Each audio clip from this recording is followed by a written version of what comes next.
గౌరవనీయులు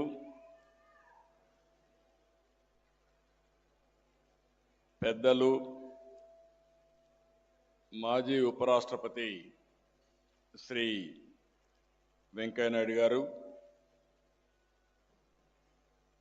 గౌరవనీయులు నందమూరి మోహన్ కృష్ణ గారు, నందమూరి రామకృష్ణ గారు, ఎన్టీ రామారావు గారి యొక్క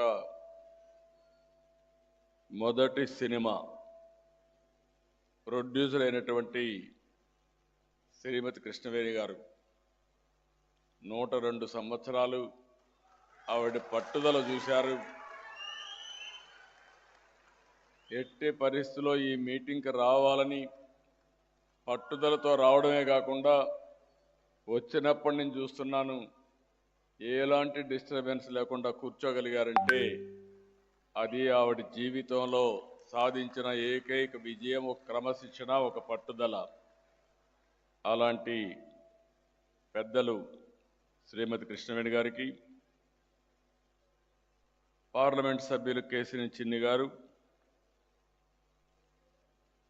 ఇంకొక పక్కన సినీ ప్రముఖులందరూ వచ్చారు.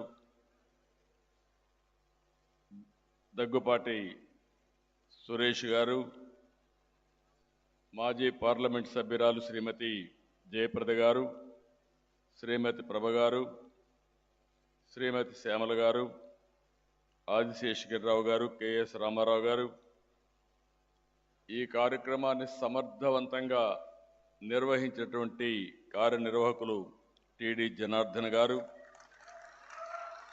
సహచార మంత్రివర్గ సభ్యులు పార్సారథి గారు, గౌరవ శాసనసభ్యులు గద్దె రామ్మోహన్ రావు గారు, బోడే ప్రసాద్ గారు, యార్లగడ్డ వెంకట్రావు గారు, శ్రీరామ్ రాజగోపాల్ తాతయ్య గారు, వర్ల కుమార్ రాజా గారు, కాగితం కృష్ణప్రసాద్ గారు, తంగిరాల సౌమ్య గారు, ఈరోజు సమర్థవంతంగా ఈ కార్యక్రమాన్ని నిర్వహిస్తున్నటువంటి వర్ల రామయ్య గారు,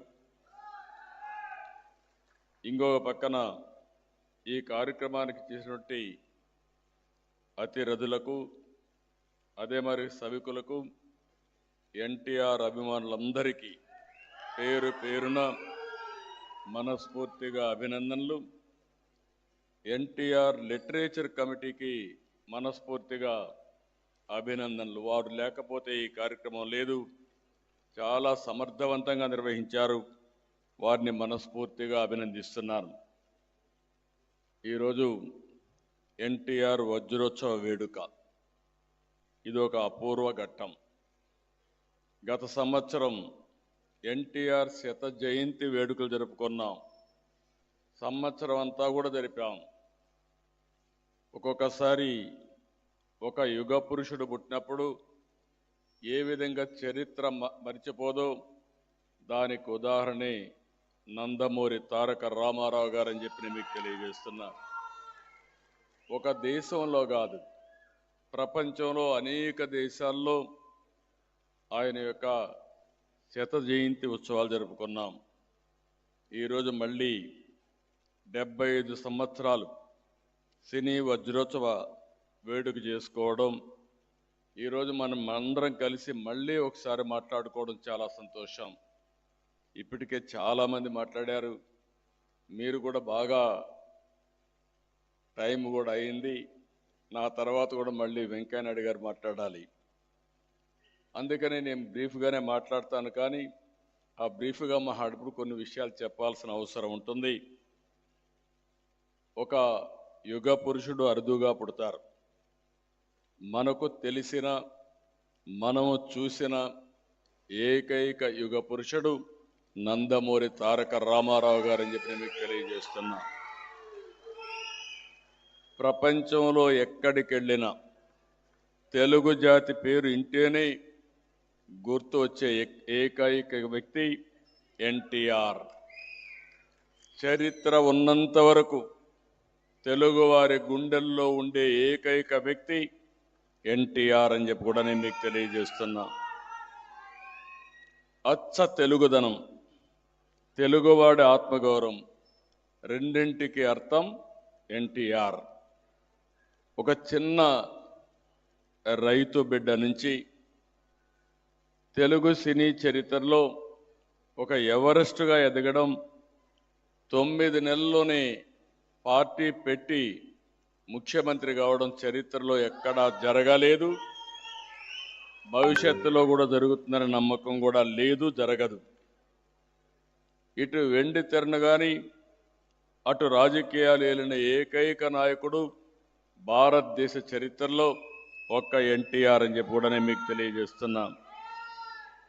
రంగం ఏదైనా ఆయన అడుగుపెట్టిన ప్రతి చోట సువర్ణ అధ్యయనమే.